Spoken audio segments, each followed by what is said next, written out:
I'm Marie.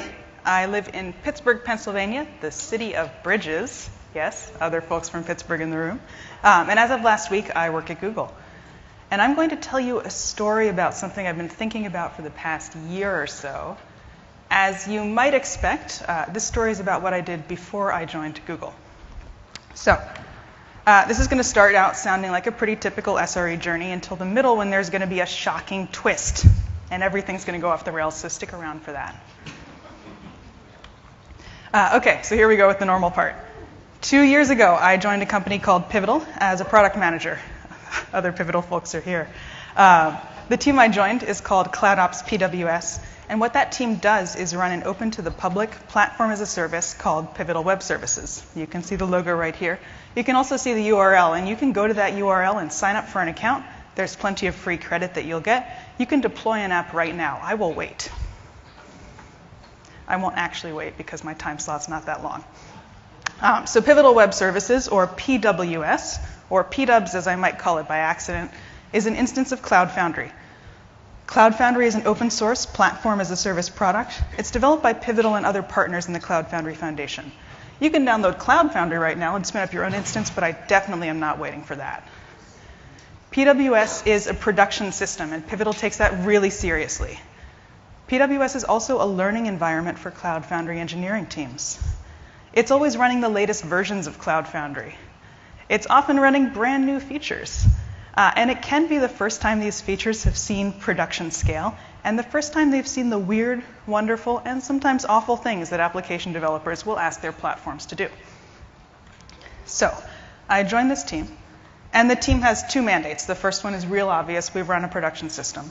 And the second one is we want to enable the Cloud Foundry engineering group to learn as much as possible from this production system. That seems really straightforward, right? However, as you might predict, our goals don't always line up. Experimentation means new features, and practically, that means that things are more likely to break. So we have this question: how do we ensure that we're able to deliver on both of our goals? How do we run a reliable system while also learning as much as we can? And luckily for us, a lot of really smart people have been thinking about this very problem. So we're able to build on what they've already figured out.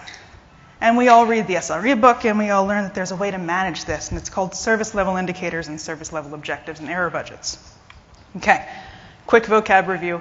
I know you all know this, but just in case. A service level indicator, which I'll be calling an SLI metric because service level indicator is a lot of syllables, is basically a metric that represents whether a user of your thing is getting a specific kind of value from your product. A service level objective, or SLO threshold, is a threshold for a specific SLI metric that represents the level of reliability below which you think your users are going to be mad.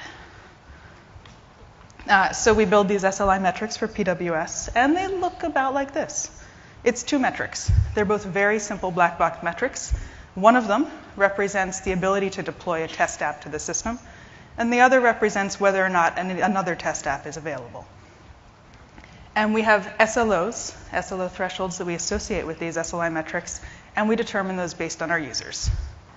And then everything is great, and we have rational conversations about error budgets, and we all ride off into the sunset, right? At least that's what the SRE book promises us. But it doesn't quite work out that way for us. And here's why. You might remember that earlier, I talked about how PWS is an instance of Cloud Foundry. And the keenest among you will have picked up on this. That means that there are other Cloud Foundries out there. Ours is only one. So instead of this, which is a single monolithic SaaS platform that everyone is using, the Cloud Foundry operations world actually looks a little more like this. Lots of different instances of Cloud Foundry. Some of them we know about, some of them we don't. It's an open source project, so anyone can download it and run it.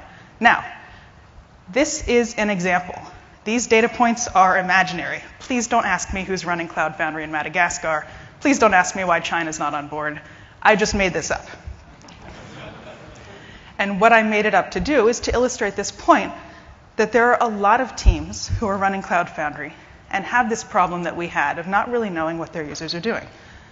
So these teams probably need some better way of figuring out how their systems are working, and we've only solved our part. We've only solved the easy part. So when we started this reliability work, This on the right is the list of key performance indicators that we provided Cloud Foundry operations teams to tell them about how their product is performing. These were all things you could look at. You can't read this. That is by design to make it more confusing. But I can tell you, these are all white box metrics. They'll tell you about the CPU that a part of the system is using. They'll tell you about the RAM. They won't tell you about whether the users are getting what they need out of the system. So this is a problem. There's no clear message about the platform's functionality. Actually, this is a year and a half ago. There's a great product called HealthWatch now. If you're running PCF, I recommend it. But that's neither here nor there. So the basic point is our customers need these service level indicators, these SLI metrics, and these SLO thresholds, because they're in the same situation we are. And so the inclination here is that's cool. We already thought about this. We have our SLI metrics, we have our SLO thresholds, we'll give them to our customers and everything's going to be great. And then we'll ride off into the sunset, but with even more people. And this made me uncomfortable, and I couldn't quite articulate why. So I thought about it, and as part of thinking about it, I had to go back to the idea of SLI metrics and SLO thresholds and think about why they're useful to teams. And what I realized is our customers absolutely need these SLI metrics. Everyone benefits if there's a consistent, shared understanding of how operations teams measure and talk about the reliability of a Cloud Foundry platform. The benefit to Pivotal's support group alone is huge. Just think of the tickets, like my platform is down. Well, what do you mean it's down? I mean that the SLI is low. That is very clear, as opposed to like, well, I don't know, my CPU is high and my RAM is high, and like I'm seeing some 404s. Where I really started to feel discomfort was when we talked about giving these SLO thresholds to our customers. And what that comes down to for me is the value that we expect teams to get out of setting SLO thresholds.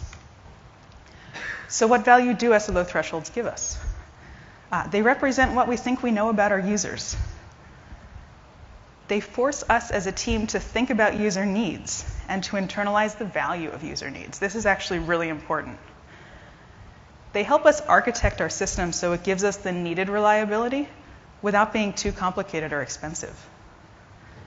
And they provide feedback signal into our operations process that helps us understand when we need to change how we're operating a system and when something is actually user impacting. And these are really hard to get if the team operating a platform doesn't think and talk through SLOs as a group. Here is a real-life example from Pivotal. So I showed you our two SLI metrics that we track. One of them is the ability to deploy a test app to the platform. You use that with a command called cfpush to do that.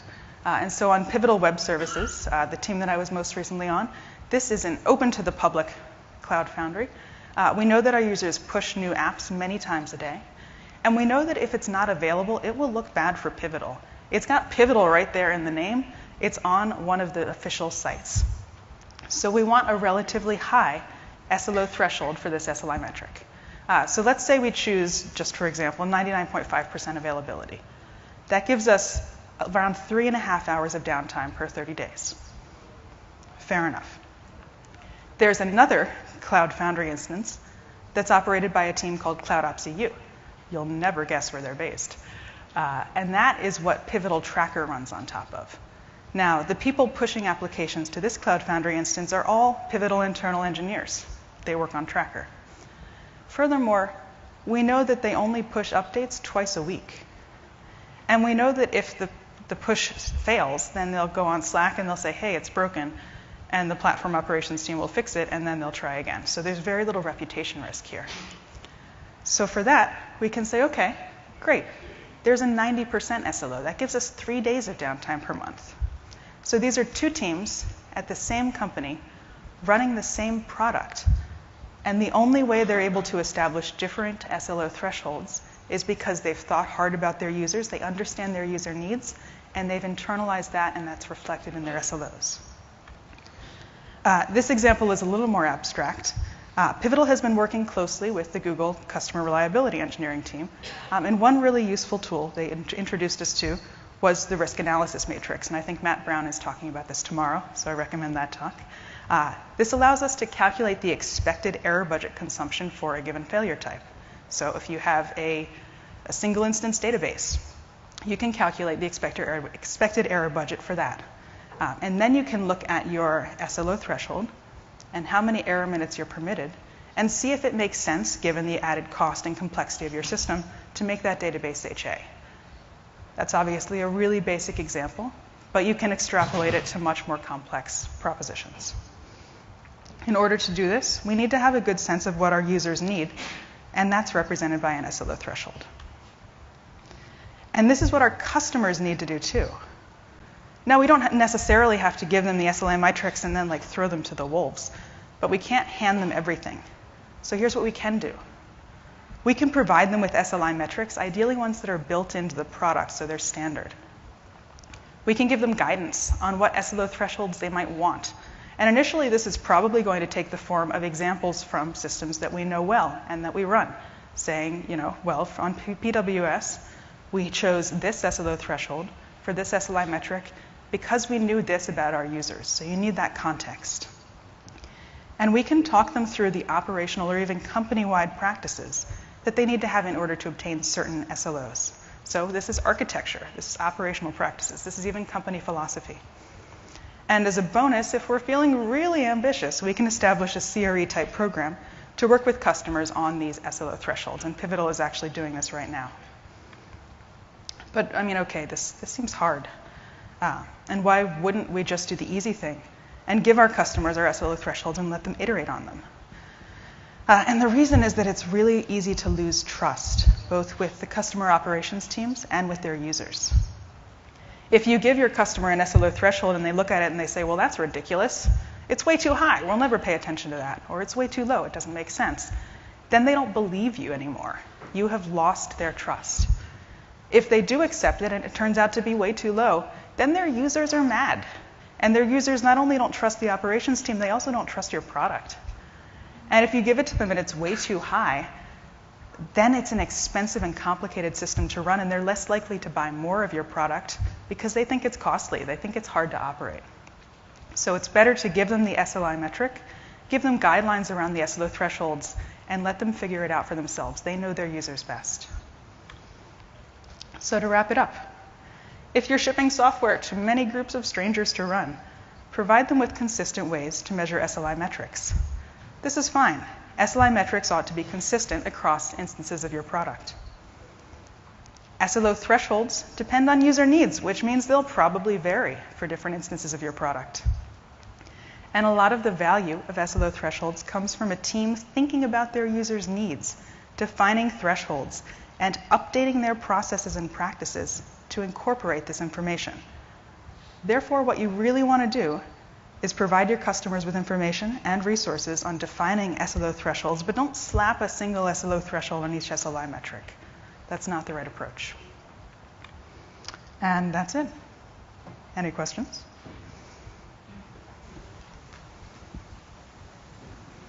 All right, in that case, we will all get to, one question. So you're talking about setting customer SLOs. It's not clear to me whether or not you guys are actually monitoring those or just providing your customers a way to monitor those. So what's your involvement there technically? So the customers are running these platforms independently of us. But what we are doing is working with them to make sure that their observability makes sense and that their monitoring is reasonable. And part of that is figuring out the appropriate SLOs.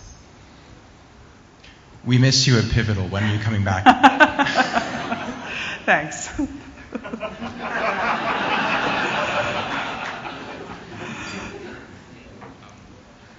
Okay. Thank you all.